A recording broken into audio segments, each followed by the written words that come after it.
بس 11ویں یاد رکھیں کہ اصل میں اس کو 11ویں کا نام دے دیا گیا ہے. اگر کوئی شخص کچھ کھانا وغیرہ بناتا ہے اللہ تعالیٰ کے لیے اور اسے غریبوں کو کھلاتا ہے اللہ تعالیٰ کے لیے اور نیت یہ کرتا ہے کہ اس کا ثواب سیدنا شیخ عبد القادر جیلانی رحمۃ اللہ علیہ کو پہنچ جائے، تو یہ ایصال ثواب ہم بارہا کہہ چکے ہیں کہ قرآن سے بھی ثابت ہے، حدیثوں سے اس کی دلیل طلب کر لی گئی ہے، موجود ہے، تو یہ چیز جائز ہے. اب اس کو آپ کوئی بھی نام دے دیں، 11ویں دے دیں، 12ویں دے دیں، 13ویں دے دیں، 6ٹھی دے دیں، کچھ بھی دے دیں، ایصال ثواب کی ایک صورت ہے. اگر یہ عقیدہ اور اس نظریے کے ساتھ کوئی کر رہا ہے اس میں کوئی حرج نہیں ہے. ہاں اگر کھانا اس لیے بنایا کہ فلاں بزرگ کا مجھے قرب حاصل ہو جائے، میں فلاں بزرگ کے نام کا ہی بس بنا رہا ہوں، اور نام کا بنانے کا مطلب کیا؟ ان کا قرب حاصل ہو جانا. جیسے کفار تھے نبی کریم صلی اللہ علیہ وسلم کے دور میں، وہ بتوں کے نام کے اوپر جانور ذبح کرتے تھے اور ان کی نیت یہ ہوتی تھی کہ بت کا ہمیں قرب حاصل ہو جائے، یہ ہمیں قریب کر لے ہمارے معبود. اس قسم کا کوئی تصور کسی کے بارے میں رکھے تو شرک وغیرہ کا شائبہ ہو سکتا ہے. لیکن جیسے میں نے پہلی محتاط الفاظ میں عرض کیا، کھانا اللہ کے لیے بنے گا، کھلایا بھی اللہ تبارک و تعالیٰ کی رضا کے لیے جائے گا. پھر جو اس سے ثواب کا ترتب کا وعدہ اللہ تعالیٰ کی طرف سے ہے اس کے بارے میں یہ نیت کی جائے گی کہ یہ فلاں بزرگ کو بھی پہنچ جائے تو پھر ٹھیک ہے، اس میں کوئی حرج نہیں.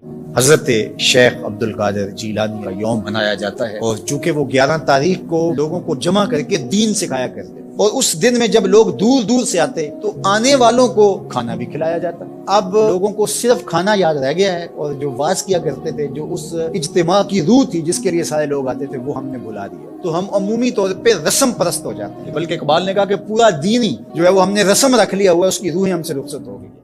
تو اس تاریخ کی وجہ سے اس کا نام ہمارے ہاں 11ویں شریف پڑ گیا. یہ سارے کام مجلس منعقد کرنا، انبیاء، اولیاء، صالحین اور بزرگان دین کے ساتھ اس مجلس کی نسبت قائم کرنا، اس میں قرآن مجید کی قراءت و تلاوت کرنا، حضور علیہ الصلوۃ والسلام کی مدائح، نعتیں پڑھنا، سننا، واز کرنا، خطاب کرنا، نصیحت کرنا، تعلیم و تربیت کرنا، قرآن والوں کی ضیافت کرنا، یہ سارے کام شریعت میں 100% جائز. ان میں کوئی ایک کام بھی ایسا نہیں جو مجھے دور دور تک شریعت میں اس کی ممانعت نظر آئے اور اس کی کوئی دلیل کتاب و سنت میں ناجائز ہونے کی ہو. سب جائز بابرکت کا. جو 11ویں شریف وہ مناتے ہیں، قرآن و حدیث سے اس کا کوئی ثبوت دے دے تو بہتر ہوگا. نہ منانے کا ثبوت کہاں سے لائیں گے؟ یعنی کسی چیز کا منع نہ ہونا یہ اس کے جائز ہونے کی دلیل ہے. حضرت سیدنا عبداللہ ابن مسعود رضی اللہ تعالی عنہ فرماتے ہیں وَمَا رَآهُ الْمُسْلِمُونَ حَسَنًا فَهُوَ عِنْدَ اللَّهِ حَسَن. اور جس شے کو مسلمان اچھا سمجھے وہ اللہ کے یہاں بھی اچھی ہوتی ہے. اب یہاں کون سے مسلمان اچھا سمجھے؟ تو فتح رضویہ شریف میں اس کا یہ ہے کہ اہل علم و تقوی. الحمدللہ 11ویں شریف تو صدیوں سے اپنے اپنے انداز میں علماء صلحاء مناتے آ رہے ہیں.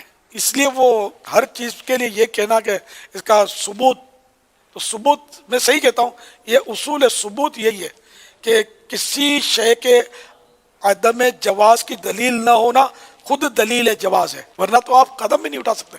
لینتر کی مسجدیں کہاں ہوتی تھی اس دور میں؟ کارپیٹ کس طرح کے بچھتے تھے؟ پکی چھتیں کہاں تھی؟ مسجد نبوی شریف کی بھی کوئی اس طرح کی پکی چھت تھوڑی تھی اس دور میں. 11ویں سارے کھانے 11ویں والے نہیں اولاد بھی کھانی ہے تے تمہیں بھی کھانا ہے تے پتہ ہے کیوں نہیں ہے سارے دادے 11ویں والا کیوں آنے خالی جو بھی نہ گرم کریا کرو اس بڑا بڑا دادا تے اس لیے کوئی علم بھی رکھیا کرو. 11ویں والا اس واسطے آ رہے میں ٹھٹے یک ہو ویسو جڑے اس نہ انکار کر رہے 11ویں نے لفظ تو حضور نی ازواج مطہرات 11 سن کے نو آج تو بعد اگر کوئی بیان کرسی تے میرا بیان سن کے بیان کرسی. ایک جگہ اور پہلے میں بیان کرتا ہے حضور نی ازواج مطہرات 11 حضرت غوث پاک شیخ عبد القادر جیلانی رحمت اللہ علیہ ہر بیوی نے ختم دیوانے ہیں 11 پوری ترتیب نہ 1 2 3 4 5 6 7 8 9 10 11 بیویاں نہ ختم دیوانے ہیں. اس واسطے 11ویں میں پیر مشہور ہو گئے. 11 ازواج مطہرات کا ختم دیوانا دا پیر 11ویں والا پیر سمجھ آئی تے ایصال ثواب کرنے تے ہون تسی 11ویں والے پیر کیوں ایصال ثواب کر رہے ہو؟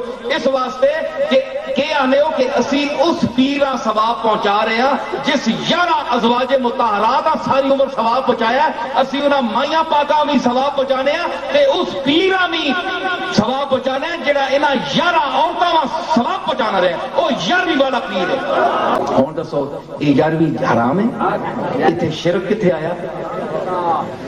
ختم پڑھنا قرآن پڑھنا شرک ہے؟ بڑے افسوس کی گل ہے، کتنے شرکت لوگ آنا ہے۔ حضرت سید عبد القادر جیلانی کے بارے میں آپ کے پاس ایسے کیا دلائل ہے کہ جن کے بنا پر آپ انہیں دیکھیں بھائی، ہم صوفیوں کو، میں آپ کو ناراض نہیں کرنا چاہتا تھا، آپ نے کہا کہ ہم صوفی ہیں، بھائی اہل بیت علیہ السلام نے صوفیوں کو لعنت کیا، ان کی تکفیر کیا اور حکم دیا کہ آپ صوفیوں سے بچیں اور یہ گمراہ ہیں اور یہ جو بدعتی لوگ ہیں۔ تو اس طرح ہمارے پاس یہ احادیث ہیں اہل بیت علیہ السلام سے۔ تو صوفی جو ہیں، صوفی حضرات، ٹھیک ہے، آپ صوفیہ جو ہیں وہ اہل بیت علیہ السلام سے محبت کا اظہار کرتے ہیں، یہ اچھی بات ہے، لیکن اس طرح نہیں کہ جو بھی اہل بیت علیہ السلام سے محبت کرتا ہے وہ سب اس کے کام سے ہی ہے، ٹھیک ہے نا۔ اب ہم صوفیوں کی اس لیے تائید نہیں کرتے کیونکہ ان کے پاس بدعات ہیں اور اہل بیت علیہ السلام نے ان کی تائید نہیں کی، ان سے منع کیا بلکہ لعنت کیا صوفیوں۔ 11ویں شریف کا جب ختم دلایا جاتا ہے تو وہ اللہ کے نام کا تھوڑی ہوتا ہے بھائی، مجھے کسی کی مخالفت یا حمایت نہیں کرنی، میں تو صرف آپ کے سامنے کھول رہی ہوں، اگر نہیں کھولوں گی تو آپ کو سمجھ نہیں آئے گی۔ شیخ عبد القادر جیلانی کے نام پر جنہیں غوث اعظم کہیں یا کسی کو، وہ خود توحید پرست تھے۔ عجیب بات یہ ہے، آپ نے نوٹ کیا ہوگا میں ان کا ریفرنس بہت دیتی ہوں، لیکن ان کے نام پر اگر دودھ، کھیر یا کوئی اور چیز دی جائے تو وہ حلال نہیں ہے، وہ اسی طرح حرام ہے جیسے سور۔ تو سور کھائیں گے آپ؟ اسی طرح حرام ہے جیسے لہو، اسی طرح حرام ہے جیسے مردار، کیونکہ اس میں مانوی حرمت ہے، وہ بظاہر ویسا ہی کھانا ہے لیکن اس سے اللہ تعالیٰ نے حرام کر دیا ہے، کیونکہ وہ اللہ تعالیٰ کی بڑائی کے خلاف ہے، کیونکہ وہ اللہ تعالیٰ کے ساتھ شرک ہے۔ اس سے اللہ تعالیٰ کی عظمت کو چیلنج کیا جاتا ہے کہ اگر اللہ تعالیٰ کے نام پر کچھ ہو سکتا ہے تو کسی اور کے نام پر بھی ہو سکتا ہے، رہے نام اللہ۔ اللہ تعالیٰ تو باقی ذات ہے۔ جو اللہ کے ساتھ شرک کرتے ہیں، اللہ کا دیا ہوا مال غیر اللہ کے نام پہ خرچ کرتے ہیں۔ بھینس اللہ نے دی، اس بھینس میں دودھ دینے کا نظام اللہ نے پیدا کیا، لبنن خالصن اللہ نے دیا، اور یہ بالٹی بھر کے کہتا ہے یہ آج کا جو دودھ ہے یہ بابا 11ویں والے کے نام پہ۔ اب یہ 11ویں کی کھیر آپ کے گھر میں پک کر آئے، سور سے بڑھ کر حرام ہے۔ کیوں؟ اللہ کی دیا ہوا مال اس نے خیر اللہ کے نام پہ مشہور کر دیا۔ کوئی کلمہ گو اپنا جانور لے جاتا ہے اور قبر پہ جا کے بابا جی کی نیاز کا نام کا ذبح کرتا ہے اور اس دیگ کا کھانا آپ کو لا کر دیتا ہے، حرام ہے، سور سے بڑھ کر حرام ہے، نہیں کھانا، پھینک دیجئے، نہ لیجئے، دروازے پہ اس کو انکار کر دیجئے کہ ہمیں یہ شرکیہ مجلس اس میں شامل ہونا، اس کا کھانا کھانا ہمارے لیے جائز نہیں ہے۔ 11ویں شریف کا ختم دلوانا چاہیے، خالص بدعت ہے، کھانا بھی حرام ہے، کھلانا بھی حرام ہے۔ یہ کہاں سے نکالی آپ نے 11ویں شریف؟ قرآن میں ہے، حدیث میں ہے، صحابہ نے ہے۔ کب پیدا ہوا امام عبد القادر جیلانی؟ تو نئی شریعت بنے گی۔ یہ تمام بدعات ہیں، ان کا اسلام سے کوئی تعلق نہیں۔ تو 11ویں کے دن خاص طور سے جو میلاد وغیرہ منائی جاتی ہیں تو لوگوں کو ہم کس طرح سے پختہ دلائل دیں کہ غلط ہے؟ ہم یہ کہہ سکتے ہیں چونکہ نبی اکرم صلی اللہ علیہ وسلم کے زمانے میں شخصیت ہی نہیں تھی، نہ کسی نے اس کو منایا، لہٰذا دین کے اندر یہ دین کا حصہ کبھی بھی نہیں بن سکتا۔ جتنے شد اور من سے جو ہے منایا جا رہا ہے، سوچ وچار کرنے کی، لوگوں کو عقل پکڑنے کی اور دین کو سمجھنے کی بہرحال بہت ضرورت ہے، ورنہ اسی طرح ہم لوگ جو ہے کچھ بھی کر کے اپنے آپ کو گمراہ کرتے، اپنے اعمال کو برباد کرتے، یہ سوچ کے کہ نہیں کیے۔ اور یہ سب سے بڑا خطرناک مسئلہ ہے کہ بدعت کو انسان بدعت کر کے سمجھ کے نہیں کرتا، اور شیطان بدعت کو بڑا پسند کرتا ہے، اس لیے کہ بدعت کو نیکی سمجھ کے کرتا ہے، جس کی وجہ سے توبہ بھی اس کو نصیب نہیں کیا جاتا۔ تو لہٰذا ہمیں بہت سوچ سمجھ کے دین عمل کرنا۔ 11ویں شریف کا کھانا کھا سکتے ہیں؟ حسنین خان ٹیکسلا سے، کیا 11ویں شریف کا کھانا حلال ہے یا حرام؟ دیکھیں، کھانا اگر حلال پیسوں سے بنا ہے، اللہ کے نام پہ بنا ہے، اور اس کا مقصد تھا شیخ عبد القادر گیلانی رحمۃ اللہ علیہ کی روح کو ثواب پہنچانا، تو کھانا بذات خود تو حلال ہے، یعنی اس میں کوئی حرام کا عنصر نہیں ہے، ظاہر ہے۔ لیکن اگر آپ وہ کھانا قبول کریں گے اور گھر بیٹھ کے طبیعت سے اس کھانے کو پھوڑیں گے تو ایک بدعت کی تائید ہوتی ہے، کیونکہ ہماری رائے میں یہ 11ویں شریف اور 12ویں شریف اس طرح کے جتنے متعین دنوں کے کھانے یہ بدعت ہیں، اسلاف میں اس کا کوئی ثبوت نہیں ملتا۔ کوئی ایک واقعہ بتائیں حضرت ابو بکر رضی اللہ تعالیٰ عنہ کے انتقال پر حضرت عمر نے پوری زندگی میں کبھی ان کے نام پہ 11ویں شریف کی ہو، یا ان کے نام کا کھانا کھلایا ہو، یا حضرت عمر کی شہادت کے بعد یہ کام کیا، یا حضرت علی کے بعد، یا حضرت عثمان کے بعد، کہیں بھی ہمیں کہیں بھی کچھ بھی نہیں ملتا۔ اور انہوں نے خود بھی یہ بات نہیں کہی، حضرت شیخ عبد القادر گیلانی رحمۃ اللہ علیہ نے کہیں بھی خود بھی یہ ترغیب نہیں دی کہ میرے بعد یہ سب کچھ کیا کرو۔ تو یہ بات کے لوگ ہیں جو عقیدت میں غلو کا شکار ہو کر اس طرح کی چیزیں کرتے ہیں، تو ہمیں اسلام کو دیکھنا ہے جو اسلام نے جیسے کہا۔ تو اگر آپ یہ کھانا قبول کر کے کھائیں گے تو ایک بدعت کی تائید ہوگی، اس لیے اس سے اجتناب کرنا لازم ہے، اور محبت سے سمجھا دیا کریں، پڈے بازی نہ کریں کسی۔ 11ویں والے پیر ہمارے سب کانٹیننٹ انڈیا، پاکستان، بنگلہ دیش کے اندر شیخ عبد القادر جیلانی رحمہ اللہ تعالی المتوفی 561 ہجری. کوئی ان کو 11ویں والا پیر کہتا ہے، کوئی غوث اعظم کہتا ہے، کوئی صرف سادہ شیخ عبد القادر جیلانی کہتا ہے. بہرحال ایک مشہور عالم دین اور بزرگ گزرے ہیں 6 صدی ہجری کے اندر، 561 ہجری کے اندر فوت ہوئے.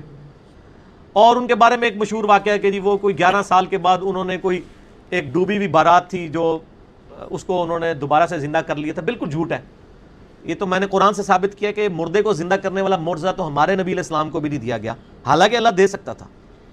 اور اس میں میرا یوٹیوب پہ ایک کلپ ہے، وہ جا کے دیکھ لیں. کیا ممتاز قادری مرنے کے بعد دوبارہ زندہ ہو گیا تھا؟ اس میں میں نے اس حوالے سے ڈسکشن کیا. سورۃ الانبیاء پہلا رکوع پڑھ کے دیکھ لیں. کافروں کا ڈیمانڈ یہی تھی کہ نبی علیہ السلام کو یہ معجزہ کیوں نہیں دیا گیا مردے زندہ کرنے والا. کہ 11ویں شریف تو پہلے نام ہی بتا رہا کہ یہ عربی کا نام ہی نہیں ہے، ہمارے ملک کا یہ بنایا ہو 11ویں شریف. اور پھر دیکھتے ہیں شیخ عبد القادر جیلانی جیسے کہ طاہر صاحب نے کہا رسول اللہ سے 500 سال بعد ہوئے، نہ انہوں نے اپنی کسی کتاب میں ذکر کیا. مفتی احمد یار خان مرحوم سے لوگوں پوچھا، وہ کہتے ہیں یاد مجالس میں لکھا 11ویں مجلساں. کتاب کون ہے، کسی نے لکھی ہے؟ یہ دین ہے؟ کوئی دین نہیں ہے. آپ شیخ عبد القادر جیلانی رحمۃ اللہ علیہ اور باقی سب ضرور کے لیے دعا کیا کریں. شیخ عبد القادر جیلانی کو زیادہ مخصوص ہیں ہماری دعاؤں کے لیے. صحابہ کرام ہیں، بعد میں تابعین ہیں، اتنے بڑے بڑے نیک لوگ دین کے خادمت. ایسی چیز شروع کریں جس میں سب کے لیے دعا ہو. اللہ ان سب پر رحمت فرمائے، ان کے درجے بلند کرے، ہمیں بھی ان کے نقش قدم پر چلنے کی توفیق دے. یہ 11ویں وغیرہ کوئی دین میں ہوتا ذکر تو ہم ہاں نام میں جواب دیتے نا. ایک چیز اپنی طرف سے بنائی ہوئی، کیا بتائیں اس کا؟ لوگ بات کرتے ہیں، وہ کہتے ہیں اس پہ قرآن شریف بھی پڑھتے ہیں تو کچھ نہیں پڑھتے. نہیں، وہ ساری چیزیں ٹھیک ہے، وہ بہانے جو نا ان کے بارے میں ہم لگ گئے تو جھگڑے ہی ہیں. ہر کوئی کہتا میں یار یہی کرتا ہوں کہ ادھر تھوڑا سا ساز اس سے کبھی مدد آتا ہے، جب ناچ یہ چل رہی ہے کیا ہوگا؟ ہر حرام حلال کر لیا جائے. اچھا وہ چیز کھا لینی چاہیے جب اس کو پڑھتے ہیں؟ اس کا کوئی ڈر نہیں، کوئی ڈر نہیں، کھا لینی چاہیے. اگر قرآن شریف بھی صرف پڑھا تو پھر کھا لینے میں کوئی حرج نہیں. اور اگر وہ 11ویں دلاتے ہیں نا کہ پیر صاحب ہمارے کام میں برکت دیں گے اور ہمارا کام درست رکھیں گے، پھر وہ شرکیہ میں آ گئے، پھر اس کو نہیں کھانا چاہیے.